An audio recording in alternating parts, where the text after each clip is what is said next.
BTech, BBA మరియు MBA కోర్సులు 15+ years experience ఫ్యాకల్టీతో పాటు placement guarantee. Kishkinda university, Ballari. Andhra premier league నిర్వహించేందుకు ఆంధ్రప్రదేశ్ ప్రభుత్వం సన్నాహాలు మొదలుపెట్టేసింది. ఇప్పటివరకు ఐపీఎల్ చూసి ఆనందించినటువంటి తెలుగు ప్రేక్షకులు ఇక మీదట ఆంధ్ర ప్రీమియర్ లీగ్తో కూడా ఎంజాయ్ చేయొచ్చని ఏపీ గవర్నమెంట్ చెప్తుంది. ముఖ్యంగా ఆంధ్ర క్రికెట్ అసోసియేషన్ దీనికి ఒక ఇనిషియేటివ్గా తీసుకుంది. గతంలో కూడా ఈ ప్రయత్నాలు జరిగినాయి. అయితే అవి ఆదిలోనే హంసపాద్ అన్నట్టుగా ఆగిపోయినాయి. ఇప్పుడు ఆంధ్ర క్రికెట్ అసోసియేషన్ 2025 నాటికి ఏపీఎల్ ఆంధ్ర ప్రీమియర్ లీగ్ నిర్వహించేందుకు ప్రణాళికను సిద్ధం చేసుకుంది. ఈ క్రమంలోనే జట్టులు సెలెక్ట్ చేసేందుకు 6 టీంలని రెడీ చేయడానికి ఏపీ గవర్నమెంట్ ఇచ్చినటువంటి డైరెక్షన్స్ మేరకు Andhra cricket association governing council ఒక డెసిషన్ తీసుకుంది. ఈ నెల 2వ తేదీ నుంచి ఈ టీమ్ సెలక్షన్కి సంబంధించినటువంటి ప్రాసెస్, అలానే ఫ్రాంచైజ్ ఓనర్స్ని సెలెక్ట్ చేసేటువంటి ప్రక్రియను ప్రారంభించింది. దీనికి సంబంధించినటువంటి నోటిఫికేషన్ కూడా రిలీజ్ చేసింది. అసలు ఇందులో ఉన్నటువంటి టర్మ్స్ అండ్ కండిషన్స్ ఏంటి, ఏపీఎల్ ఎప్పటి నుంచి స్టార్ట్ అయ్యేటువంటి అవకాశం ఉంటుంది, ఇది Andhra cricket association official website. దీనిలో ఉంది expression of interest for franchise rights. Franchise గురించి మనకు తెలుసు, ఆటగాళ్ళకి వేలంపాట్లకు సంబంధించినటువంటి అంశాలు మనం ఐపీఎల్లో చూసాం. ఇప్పుడు ఏపీఎల్ స్టార్ట్ అవుతుంది. 6 క్రికెట్ టీమ్స్తో ఆంధ్ర క్రికెట్ అసోసియేషన్ ఏపీఎల్ నిర్వహించడానికి సిద్ధమవుతుంది. ఆంధ్రప్రదేశ్లో క్రీడలను పెద్ద ఎత్తున ప్రోత్సహించేటువంటి క్రమంలో ఇప్పుడు యోగాంధ్ర ట్రెండ్ నడుస్తుంది.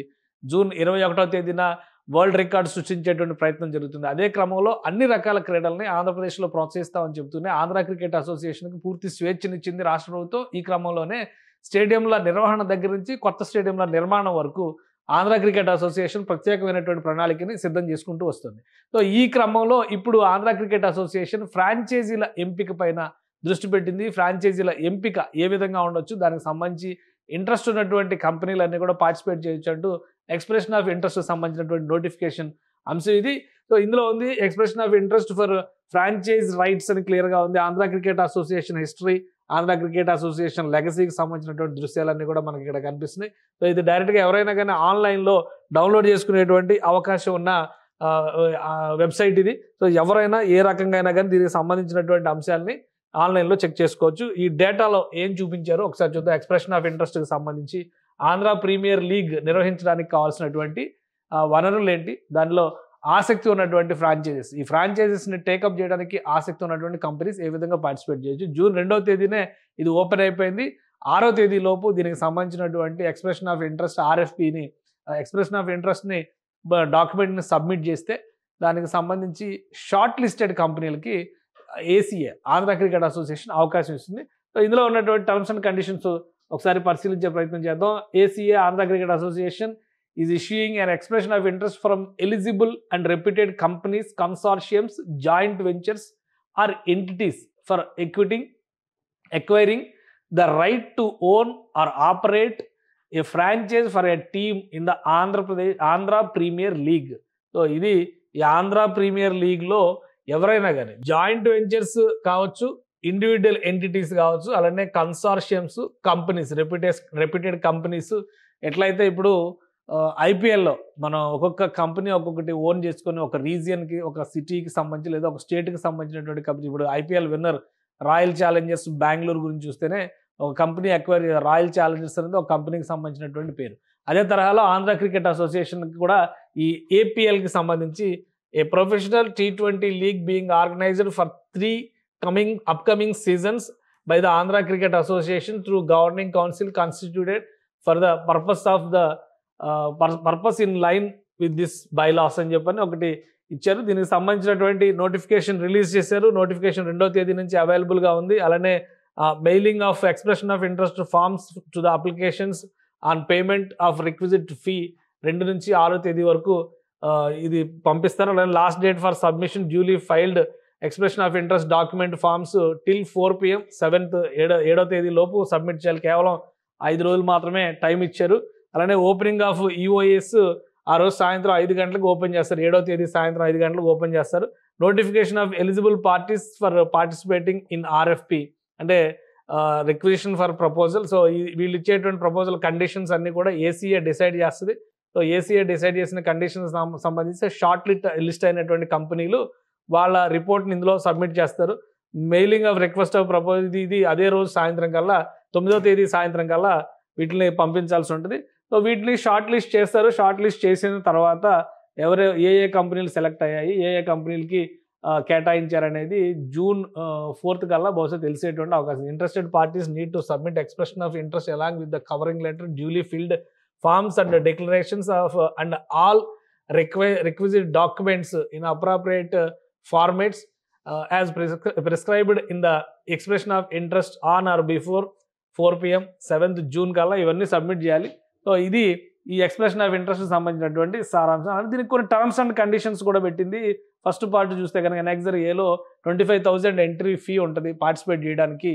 ఈ ఎక్స్ప్రెషన్ ఆఫ్ ఇంట్రెస్ట్లో పార్టిసిపేట్ చేయడానికి 25,000 రూపాయల ఎంట్రీ ఫీజు ఉంటుంది.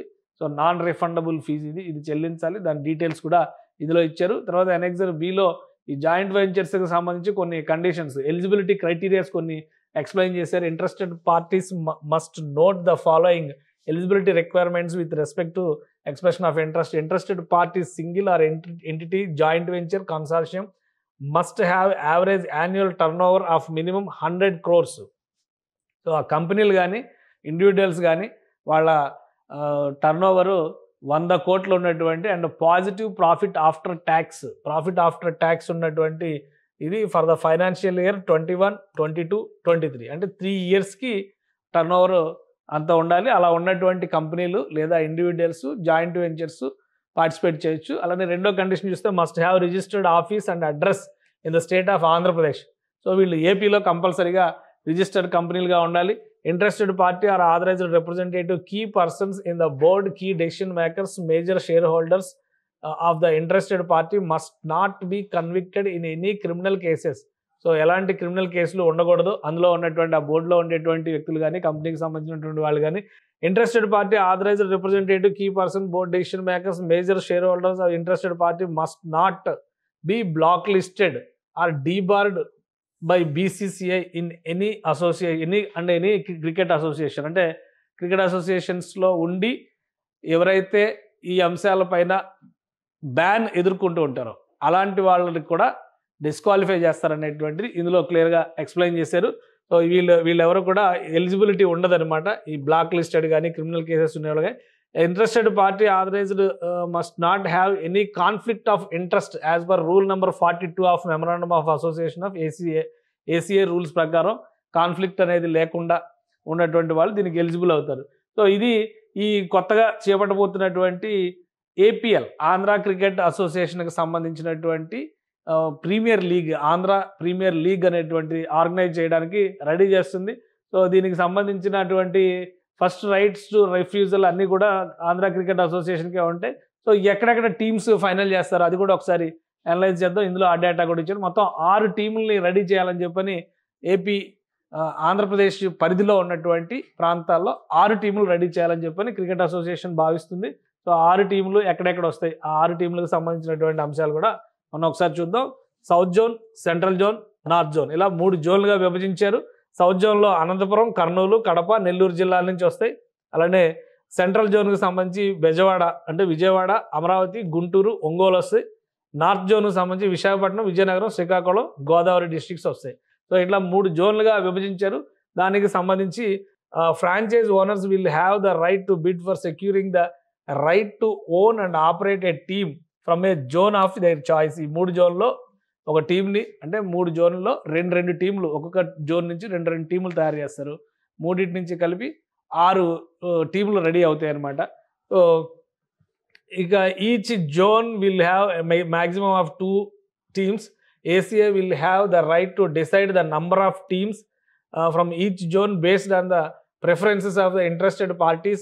సో ఇవన్నీ కూడా ACA డిసైడ్ చేస్తుంది. ఈ టీములు తయారైన తర్వాత గవర్నింగ్ కౌన్సిల్ది తుది అధికారం ఉంటుంది. సో 3 జోన్లు 6 టీములు రెడీ అవుతాయి. దీని నుంచి APL సీజన్స్ స్టార్ట్ అవుతాయి. అది కూడా 2025 APL స్టార్ట్ చేయాలనేటువంటి ప్రణాళికను ఆల్రెడీ ఇందులో కూడా డిక్లేర్ చేశారు. 2025లోనే మ్యాచెస్ నిర్వహించాలని. APL will be conducted under the aegis of Andhra cricket association. APL will be held at one or various stadiums under Andhra Cricket Association to achieve mass viewership and coverage across the globe. APL 2025 will be broadcasted and streamed live. So ఈ cricket మ్యాచ్లు అన్నీ కూడా live ఇవ్వడానికి కూడా APL ఏర్పాట్లు చేస్తుంది. మొత్తం మీద ఆంధ్ర క్రికెట్ అసోసియేషన్ ఒక కీలకమైన నిర్ణయం తీసుకుంది. దానిలో భాగంగానే ఏపీఎల్ సీజన్కి ప్లానింగ్ చేస్తుంది. దీనికి ఫ్రాంచైజ్ పార్ట్నర్ సెలక్షన్ ప్రాసెస్ని మొదలుపెట్టింది. గతంలో కూడా ఈ ప్రయత్నాలు జరిగినాయి. ఇప్పుడు కొత్త ప్రభుత్వం ఏర్పడి సంవత్సరం అవుతుంది. ఈ సంవత్సరం అయినటువంటి సందర్భంలో ముందుగా 2025 సీజన్ అంటే మ్యాక్సిమం ఈ ప్రాసెస్ అంతటికి కూడా 1 వీక్ టైం కేటాయించింది. 10వ తేదీ కల్లా పిక్చర్ మొత్తం క్లియర్గా వచ్చేస్తుంది. కాబట్టి ఈ నెలాఖరు లేదా నెక్స్ట్ మంత్ లోపు ఈ సీజన్ స్టార్ట్ చేయొచ్చు. ఇది రైట్ టైం. మళ్ళీ వర్షాకాలం పూర్తి స్థాయిలో స్టార్ట్ అయితే కనుక గేమ్స్ ఆడడానికి కూడా అవకాశం ఉండదు. కాబట్టి ఒక ప్రణాళిక ప్రకారం ఏపీఎల్ సీజన్కి ప్లానింగ్ చేస్తుంది. ఆంధ్రప్రదేశ్లో ఉన్నటువంటి క్రికెట్ స్టేడియంస్ ముఖ్యంగా వైజాగ్ కావచ్చు, విజయవాడ కావచ్చు, మంగళగిరిలో ఒక స్టేడియం ఉంది. అలానే మూలపాడులో స్టేడియం ఒకటి అందుబాటులో ఉంది. ఆంధ్ర క్రికెట్ అసోసియేషన్ పరిధిలో ఉన్నాయి. ఇక ఇతర ప్రాంతాల్లో ఉన్నటువంటి వెసులుబాట్లను బట్టి ఆ ఏపీఎల్కి సంబంధించినటువంటి మ్యాచ్ల్ని ఆంధ్రప్రదేశ్లో నిర్వహించడానికి ఆంధ్ర క్రికెట్ అసోసియేషన్ ప్రణాళికలు సిద్ధం చేసింది. ఫ్రాంచైజ్ ఓనర్స్ సెలక్షన్ అయిన తర్వాత దీనికి సంబంధించినటువంటి ఈవెంట్ మాన్యువల్ని రిలీజ్ చేసే అవకాశాలు కనిపిస్తున్నాయి. సుమన్ టీవీలో మీ పర్సనల్ అండ్ బిజినెస్ ప్రమోషన్స్ కోసం కింది నెంబర్కి కాంటాక్ట్ చేయండి.